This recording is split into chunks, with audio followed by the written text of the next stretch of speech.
বিসিবির সঙ্গে যুক্ত হচ্ছেন মোহাম্মদ রফিক। দায়িত্ব নিতে পারেন একাডেমি কোচের। ৩ মাসের মধ্যেই বরিশাল স্টেডিয়ামের কাজ শেষ হওয়ার প্রত্যাশা পাইলটের। দেশে ফেরা নিয়ে এখনও অনিশ্চয়তায় লাতিন বাংলা সুপার কাপ খেলতে আসা আর্জেন্টাইন ফুটবলাররা। বকেয়া পরিশোধ না করায় টিকিট বাতিলের হুমকি ট্রাভেল এজেন্সির। চূড়ান্ত হলো ফিনালিসিমার সূচি ও ভেন্যু। আগামী বছরের ২৭ মার্চ কাতারের লুজেইল স্টেডিয়ামে মুখোমুখি হবে বিশ্ব চ্যাম্পিয়ন আর্জেন্টিনা ও ইউরো সেরা স্পেন। এবং ইংলিশ প্রিমিয়ার লিগের শীর্ষস্থান দখলের মিশনে ওয়েস্ট হ্যামের মুখোমুখি হবে ম্যানচেস্টার সিটি। হাই ভোল্টেজ ম্যাচে টটেনহ্যামের প্রতিপক্ষ লিভারপুল।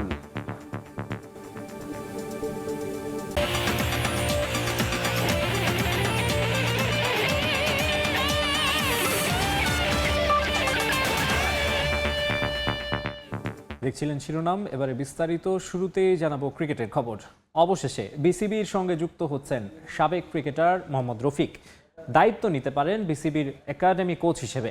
এছাড়া জেলায় জেলায় কোচ এবং ক্রিকেটারদের প্রশিক্ষণের কাজেও নিয়োজিত করা হবে সাবেক এই ক্রিকেটারকে। টি-20 বিশ্বকাপের পরই আনুষ্ঠানিকভাবে তাকে দায়িত্ব বুঝিয়ে দেওয়া হবে বলে জানিয়েছেন রফিক নিজেই। মোহাম্মদ রফিক ১৯৯৫ থেকে ২০০৮ বাংলাদেশের বহু ম্যাচেরই নায়ক তিনি। খেলাটা অনেক আগে ছাড়লেও দেশের ক্রিকেটে তার অবদানের কথা এখনো ভক্তদের মনে গাঁথা। দেশের এই কিংবদন্তি অনেকবারই ইচ্ছা পোষণ করেছেন ক্রিকেট বোর্ডের হয়ে কাজ করার। ক্রিকেট প্রেমীরাও চেয়েছেন তাকে, কিন্তু কখনোই তাকে নিয়ে ভাবেনি বিসিবি। যদিও এবার রফিকের সামনে সুযোগটা এসেছে। বিসিবি সভাপতি আমিনুল ইসলাম বুলবুলের সতীর্থ রফিক। খেলোয়াড়ি জীবনে দুজনই ছিলেন বাংলাদেশ দলের অন্যতম ভরসা। রফিকের ক্রিকেট জ্ঞান সম্পর্কে বেশ ভালোই জানা তার, তাই রফিকের মেধা কাজে লাগাতে চাইছেন বোর্ড সভাপতি। স্থায়ীভাবে দায়িত্ব দেয়া হচ্ছে রফিককে।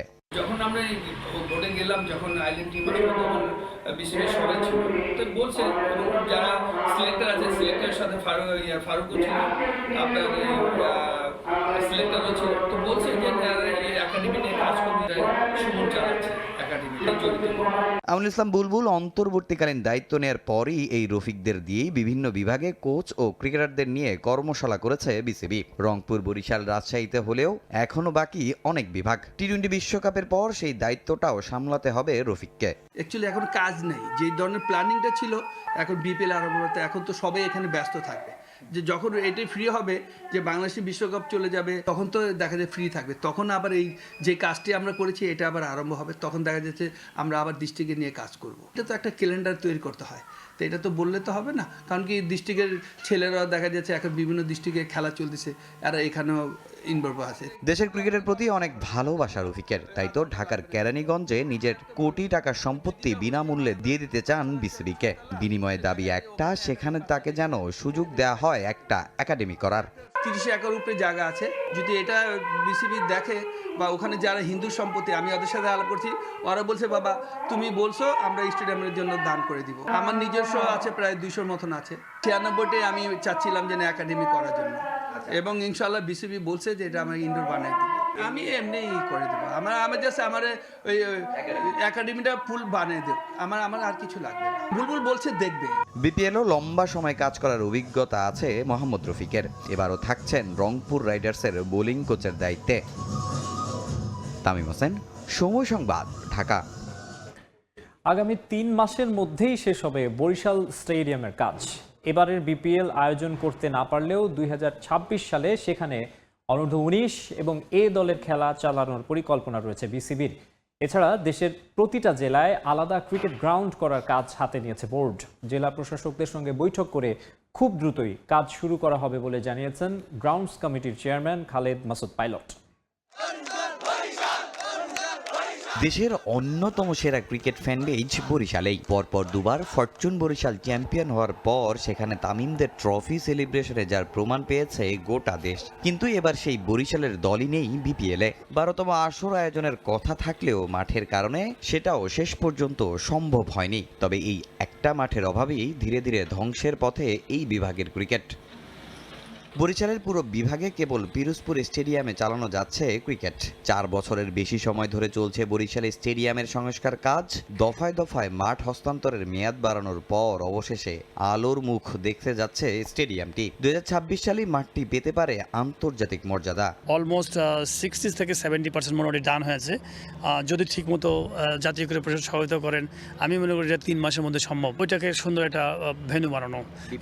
বিপিএল বা অনেক রকম ইন্টারন্যাশনাল ম্যাচ আছে। বরিশালে যদি স্টেডিয়ামে যদি একটা খেলা হয়, বড় খেলা, আপনি দেখবেন যে বরিশালের ডানে বামে বিভিন্ন পটুয়াখালী বিভিন্ন জায়গা থেকে বিভিন্ন ইয়াং জেনারেশন সবাই কিন্তু এসে খেলা দেখবে। তখনই কিন্তু দেখবেন যে ক্রিকেট যেমন প্রমোট করবে, সাথে ওই কালচারটা ডেভেলপ করবে। দেশের অনেক জেলাতেই মাঠের কারণে বিপাকে পড়তে হয় ক্রিকেটারদের। একই মাঠে ফুটবল ক্রিকেট দুই ডিসিপ্লিনারির অন্যতম সমস্যার কারণ। জেলায় জেলায় এবার বিকল্প নিয়ে ভাবছেন গ্রাউন্ডস কমিটির চেয়ারম্যান। একই মাঠে ফুটবল ক্রিকেট অনেক সময় করলে প্রবলেম হয়, উইকেটগুলো নষ্ট হয়ে যায়। এবং ক্রিকেট লং টার্মের খেলা, ফুটবল হয়তো আপনি 90 মিনিট খেললেন। আমার একটা প্ল্যানিংয়ের মধ্যে আছে যে বিভিন্ন ডিসি মহোদয়ের সাথে বা বিভাগীয় কমিশনারদের সাথে মহোদয়ের সাথে কথা বলবো যে প্রত্যেকটা জেলায় যদি তারা আমাদেরকে একটা যদি জায়গা দিতে পারেন, আমরা একটা এমওইউ করে নিলাম ক্রিকেট বোর্ড, যে আপনার এই জমি আমরা ক্রিকেট উন্নয়নের জন্য এখানে কাজ করব, আপনার নামেই থাকবে। গ্রাউন্ডটাকে আমরা পুরাটা সুন্দর ফ্যাসিলিটি সুন্দরভাবে তৈরি করব। তবে দায়িত্ব নেয়ার পর পূর্বাঞ্চলের মাটি চুরি সহ একের পর এক জটিলতায় গ্রাউন্ডস কমিটিও। ফতুল্লার মতো চালু স্টেডিয়ামগুলো বন্ধ থাকাও বড় সমস্যার কারণ। 15 বছর আগে কিন্তু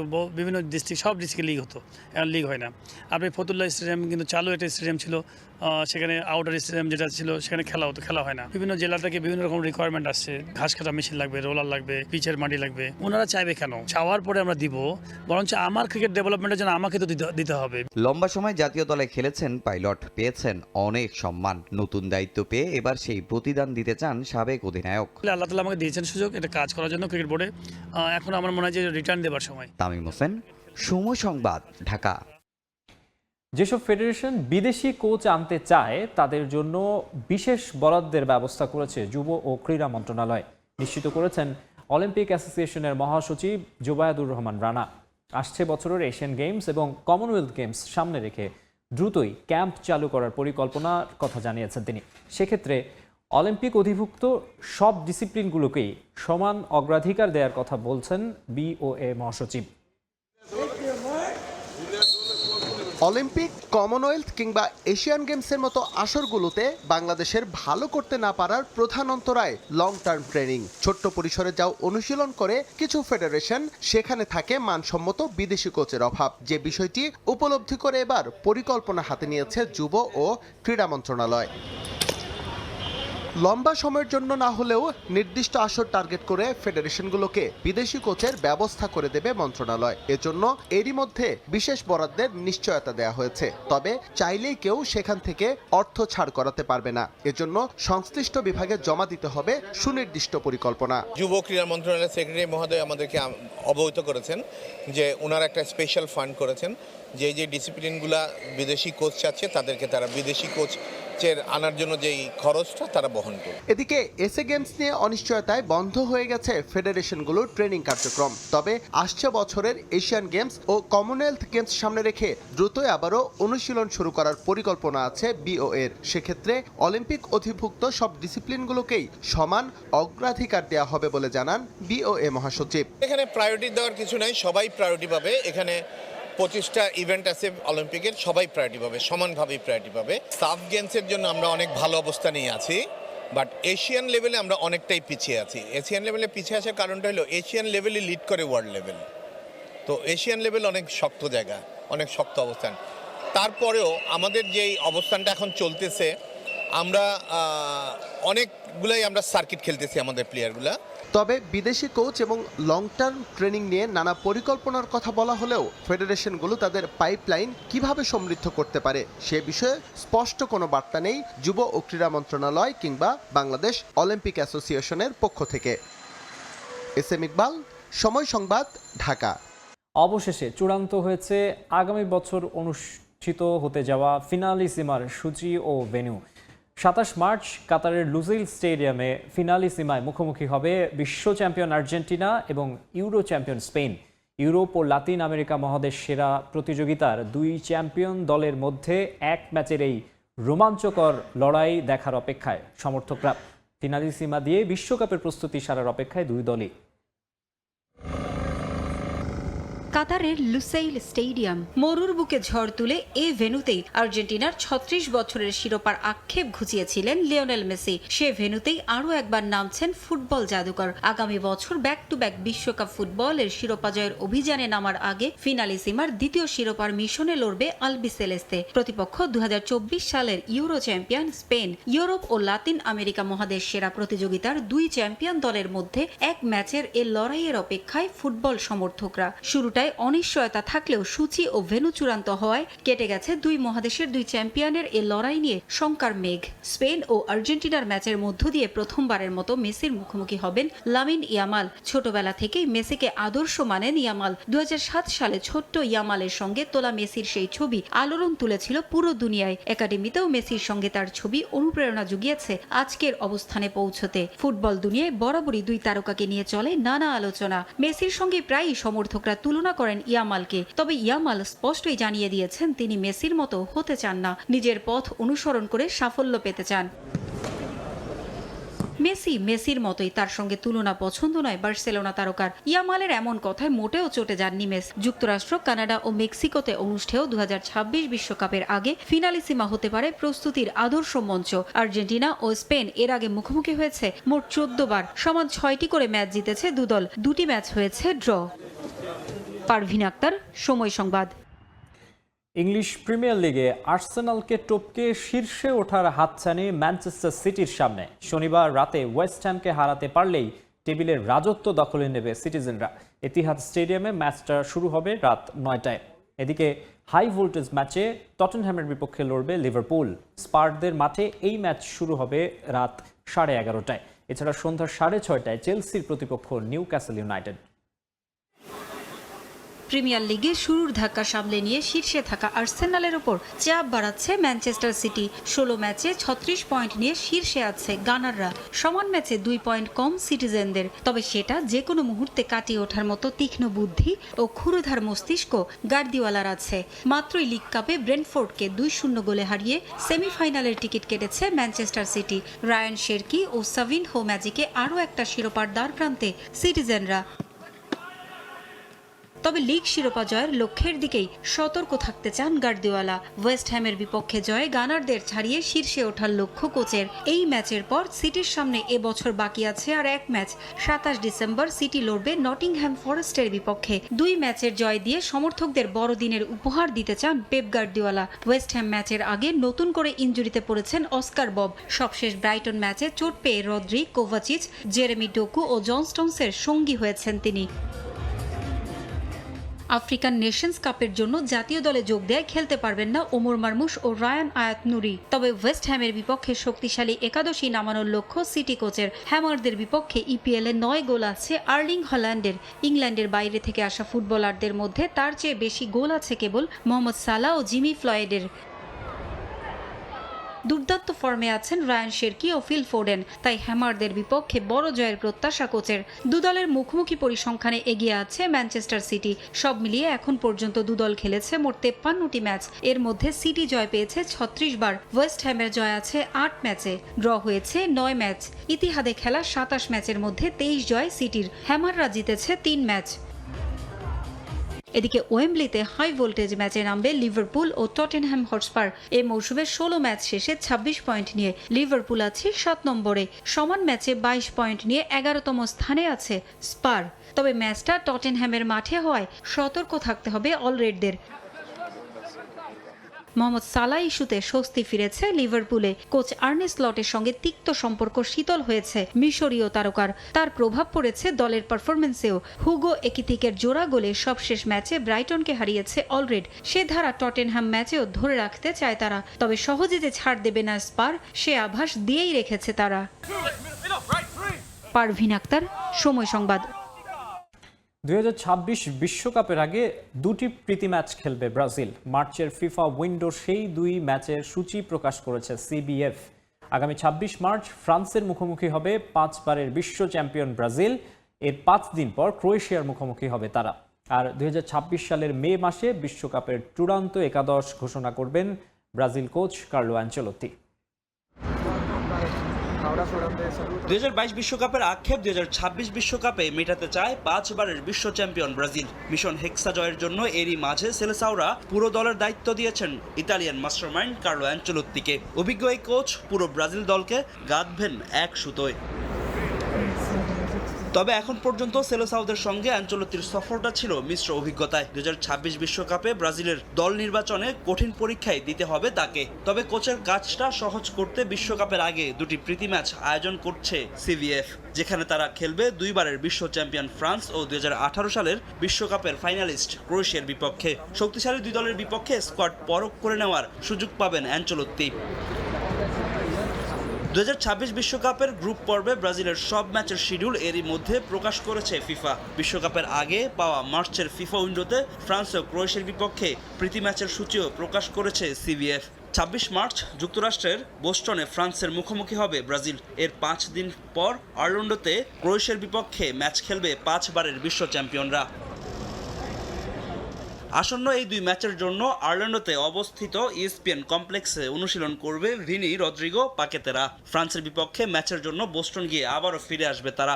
এই 2 ম্যাচের পর মে মাসে বিশ্বকাপের স্কোয়াড ঘোষণা করবেন ব্রাজিলের কোচ কার্লো অ্যানচেলোত্তি। জুনে যুক্তরাষ্ট্রে একত্রিত হবে দলটির ফুটবলাররা। বিশ্বকাপের গ্রুপ পর্বের প্রতিটি ম্যাচে যুক্তরাষ্ট্রে খেলবে অ্যানচেলোত্তি বাহিনী, যার জন্য নিউ ইয়র্কে অনুশীলনের ঘাঁটি করার পরিকল্পনা করছে সেলেসাওরা। যদিও এখনও ফিফা থেকে অনুমতি পায়নি তারা। 3 দেশ নিয়ে আগামী 11 জুন পর্দা উঠতে যাচ্ছে বিশ্বকাপের। 13 জুন নিউ ইয়র্কের মেটলাইফ স্টেডিয়ামে ব্রাজিল মুখোমুখি হবে মরক্কোর। ফাহিম ইসলাম, সময় সংবাদ। দল প্রত্যাশা মতো পারফর্ম করতে না পারলেও ম্যাচের পর ম্যাচ গোল করেই চলেছেন কিলিয়ান এমবাপ্পে। এবার হুমকির মুখে রিয়াল মাদ্রিদে ক্রিস্টিয়ানো রোনালদোর রেকর্ড। 1 বছরের রিয়ালের জার্সিতে 59 গোল করেছিলেন CR7। লা লিগায় সেভিয়ার বিপক্ষে ম্যাচেই সেই রেকর্ড টপকে যাওয়ার সুযোগ রয়েছে এমবাপ্পের সামনে। 9 মৌসুমে 450 গোল। রিয়াল মাদ্রিদের বিখ্যাত সাদা জার্সিতে ক্রিস্টিয়ানো রোনালদোর নামের পাশে অজস্র রেকর্ড। 2018 সালে সান্তিয়াগো বার্নাবু ছেড়ে গেলেও এখনও অক্ষত আছে CR7-এর অনেক কীর্তি। তবে অবশেষে একটি রেকর্ড হুমকির মুখে। মাদ্রিদিস্তাদের হয়ে এক পঞ্জিকা বর্ষে সর্বোচ্চ 59 গোল রোনালদোর। 2013 সালে সেই রেকর্ড গড়েছিলেন পর্তুগিজ তারকা। এবার কিলিয়ান এমবাপ্পে সেটা দখলে নেওয়ার দোরগোড়ায়। গেল মৌসুমে রিয়ালে যোগ দেওয়ার পর থেকে গোল করে চলছেন বিশ্বকাপ জয়ী ফ্রেঞ্চ তারকা। প্রথম মৌসুমে উয়েফা সুপার কাপ ও ফিফা ইন্টারকন্টিনেন্টাল কাপের শিরোপা জিতেছিলেন এমবাপ্পে। এবার বেশ কিছু ট্রফি জয়ের সুযোগ রয়েছে রিয়ালের। শিরোপার জন্য মৌসুমের শেষ পর্যন্ত অপেক্ষা করতে হলেও এমবাপ্পের সামনে ব্যক্তিগত রেকর্ডের হাতছানি। 2025-এ এমবাপ্পে 58 গোল করেছেন, আর 1 গোল করলেই এক পঞ্জিকা বর্ষে রোনালদোর সর্বোচ্চ গোলের রেকর্ড স্পর্শ করবেন ফ্রেঞ্চ তারকা। আর 2 গোল করলেই রোনালদোকে ছাড়িয়ে রিয়ালের হয়ে 1 বছরে সর্বোচ্চ গোলের মালিক হয়ে যাবেন এমবাপ্পে।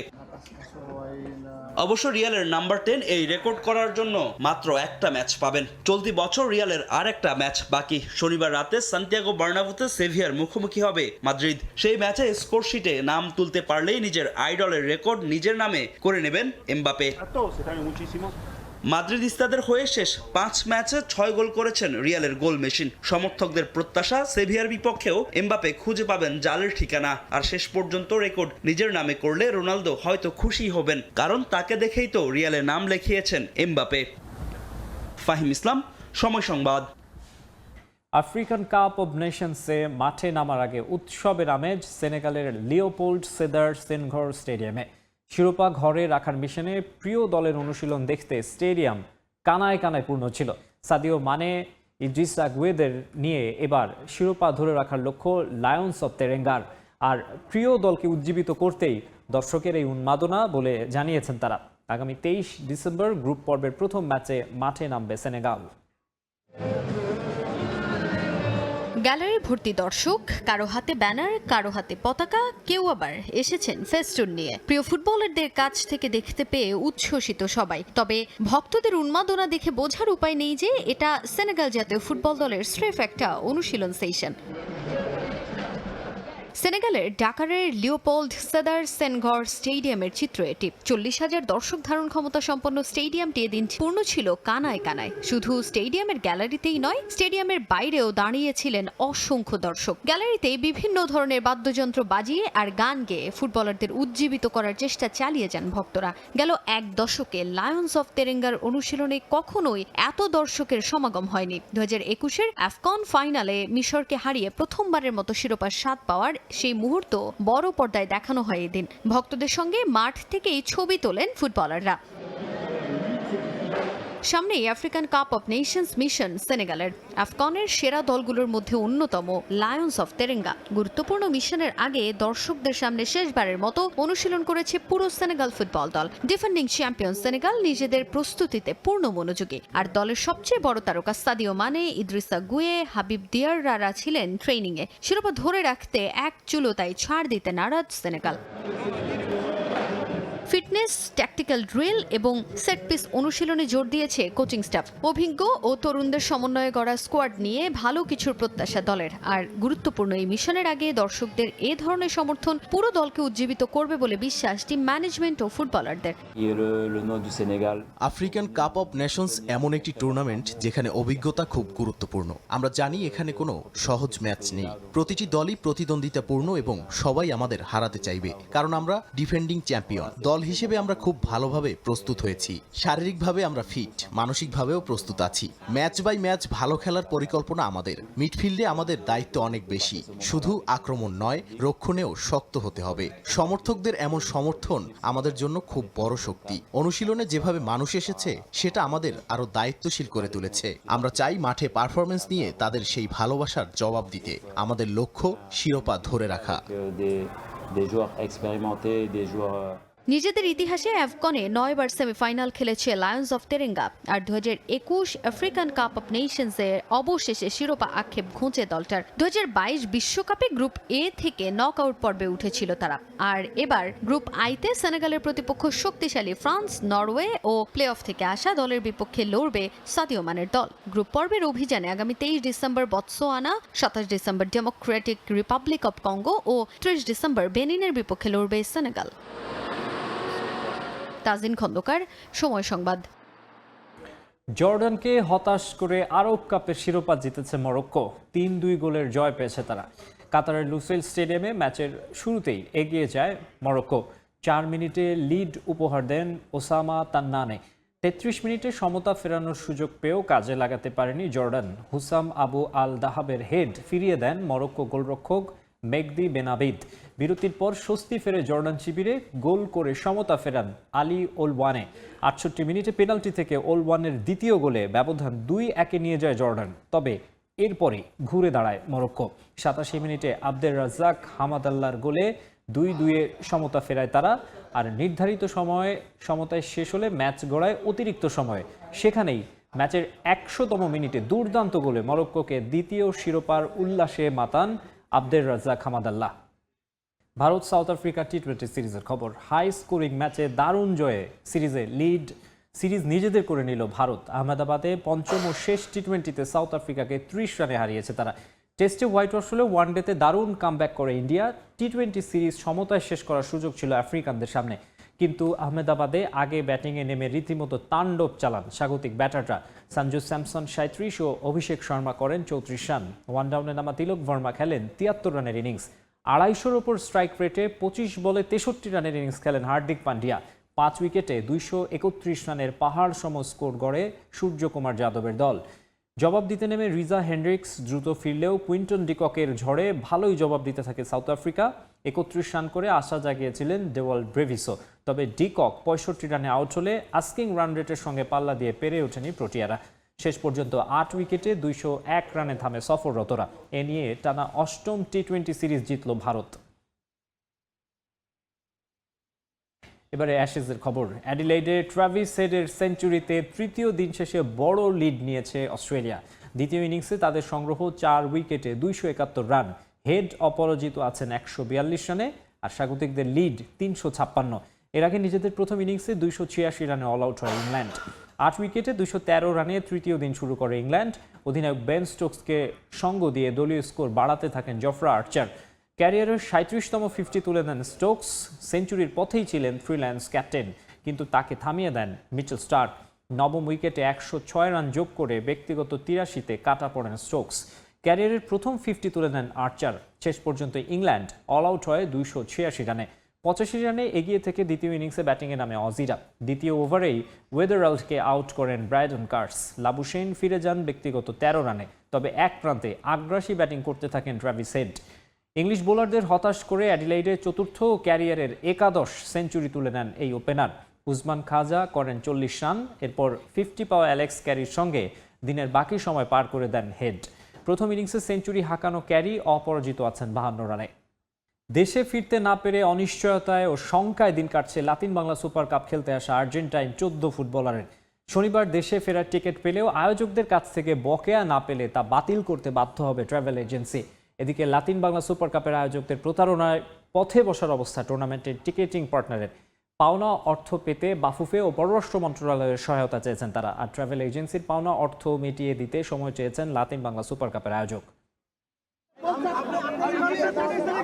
দেশের ফুটবল ইতিহাসে এমন কলঙ্কজনক আয়োজন হয়তো আর কখনো দেখেনি কেউ। অব্যবস্থাপনা, অসঙ্গতির কারণে লাতিন বাংলা সুপার কাপের শেষ ম্যাচ মাঠে নামাতে ব্যর্থ হয় আয়োজকরা। হোটেল বিল পরিশোধ না করা, শর্ত ভঙ্গ, সাংবাদিকদের হেনস্থা সহ পুরো টুর্নামেন্ট জুড়ে কি ঘটেনি। তবে সব সীমা পার হয় যখন টুর্নামেন্ট খেলতে আসা ব্রাজিল আর্জেন্টিনার ফুটবলারদের দেশে পাঠানো নিয়ে ঘড়িমসি শুরু করে আয়োজকরা। নানা টাল বাহানার পর ব্রাজিলের পুরো দল ফিরে গেলেও এখনো বাংলাদেশে আটকে আছে আর্জেন্টিনা থেকে আসা 14 ফুটবলার। অনিশ্চয়তায় ও শঙ্কায় দিন কাটছে তাদের। মূলত আয়োজকদের কাছ থেকে বিমানের টিকিট বাবদ পাওনা না পাওয়ায় ফুটবলারদের ফিরতি টিকিট বাতিল করে ট্রাভেল এজেন্সি। প্রতিষ্ঠানটির দাবি, শুরু থেকেই তাদের সঙ্গে প্রতারণা করে আসছে লাতিন বাংলার আয়োজকরা। পাওনা বাবদ ট্রাভেল এজেন্সিকে আয়োজকরা 3.5 কোটি টাকার চেক ইস্যু করলেও ব্যাংকে তা বাউন্স হয়। পরে বিভিন্ন সময় পাওনা বুঝিয়ে দেওয়ার প্রতিশ্রুতি দিলেও আয়োজকরা তা রাখতে পারেনি। প্রায় 2,78,00,000 টাকা বকেয়ায় এখন সর্বস্ব হারিয়ে পথে বসার অবস্থা ট্রাভেল এজেন্সিটির কর্ণধারের। আমি অলরেডি ক্ষতির মুখে, আমার অফিস বন্ধ, আমার টিকিটিংয়ের এখন আর কোনো অথরিটি নেই। আসলে আমি কোনোভাবে কোনো কিছু সেল দিতে পারতেছি না।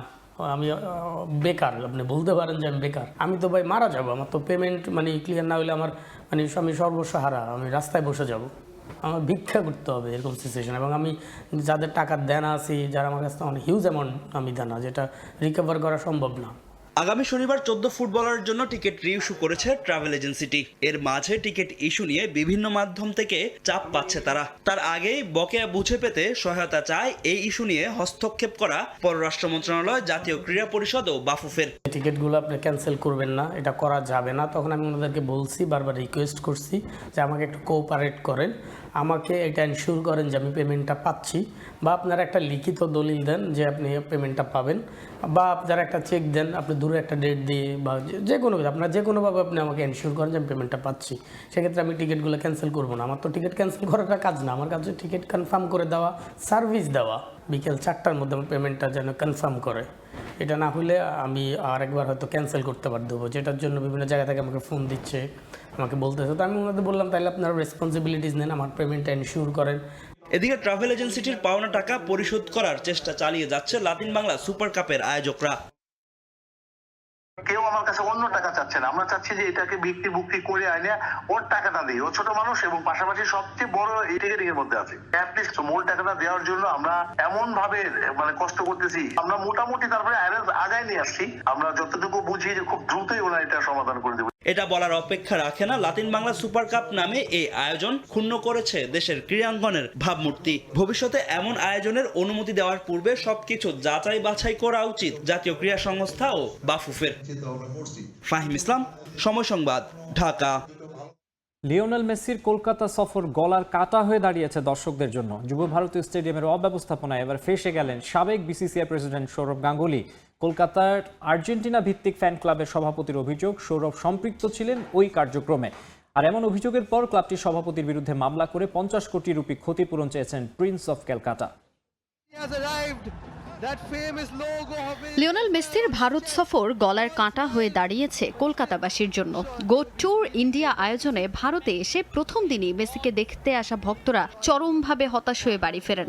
অর্থ ব্যয় করেও লিওকে এক নজর দেখতে না পারার আক্ষেপে চরম বিশৃঙ্খলার সৃষ্টি হয় কলকাতার যুব ভারতী স্টেডিয়াম ও আশপাশের এলাকায়। ব্যাপক ক্ষয়ক্ষতি হয় সেখানে, আর ভক্তদের হতাশার চিত্র তো দেখেছে পুরো বিশ্ব।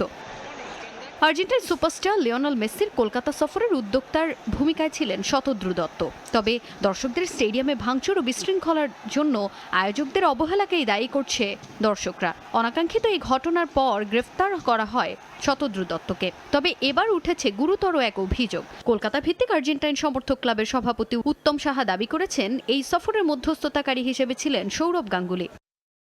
প্রিন্স অফ ক্যালকাটার বিরুদ্ধে এমন অভিযোগ তোলায় বেজায় চটেছেন সৌরভ। এই ঘটনায় সাবেক অধিনায়কের মানহানি হয়েছে এমন দাবি করে কলকাতা ভিত্তিক আর্জেন্টাইন সমর্থক ক্লাবের সভাপতি উত্তম সাহার বিরুদ্ধে 50 কোটি রুপি ক্ষতিপূরণ দাবি করেছেন তিনি। সংবাদ সংস্থা পিটিআইকে দেয়া সাক্ষাৎকারে সৌরভ নিজেই নিশ্চিত করেন উত্তম সাহাকে আইনি নোটিশ পাঠানোর বিষয়টিও।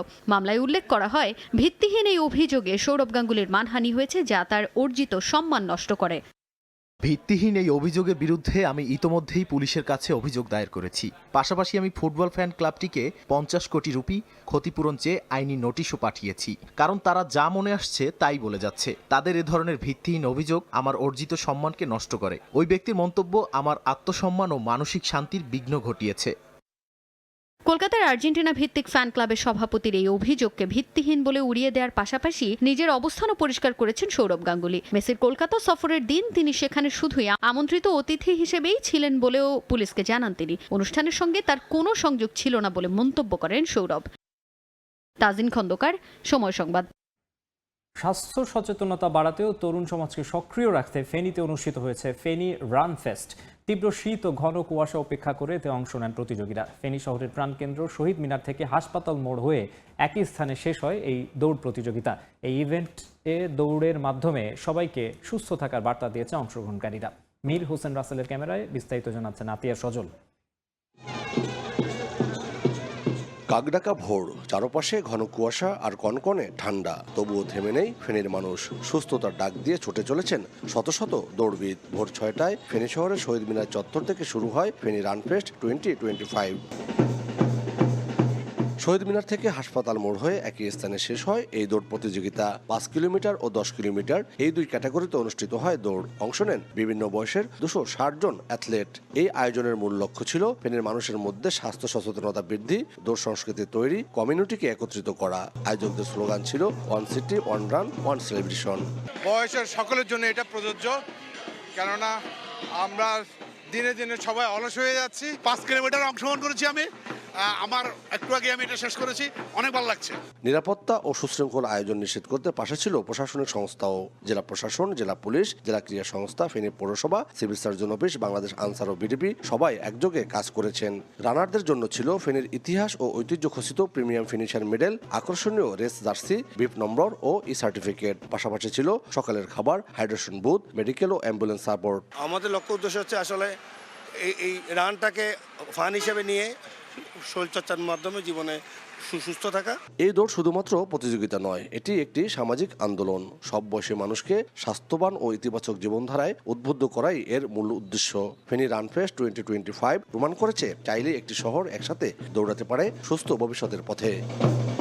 আতিয়া সজল, সময় সংবাদ, ফেনী।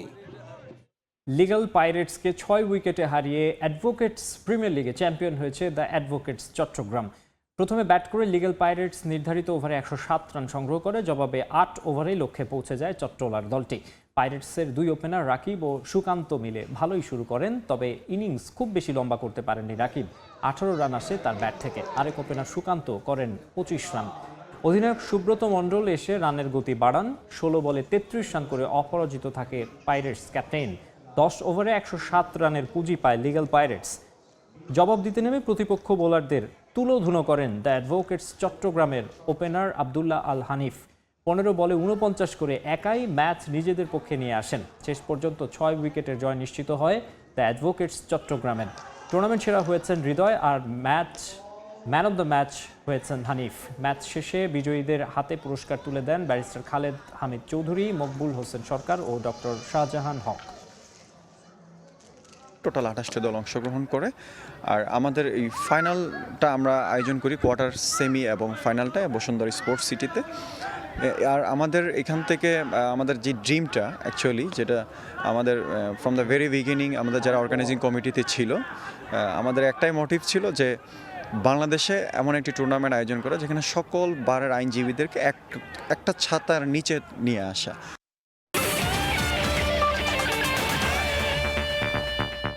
এই ছিল খেলার সময়।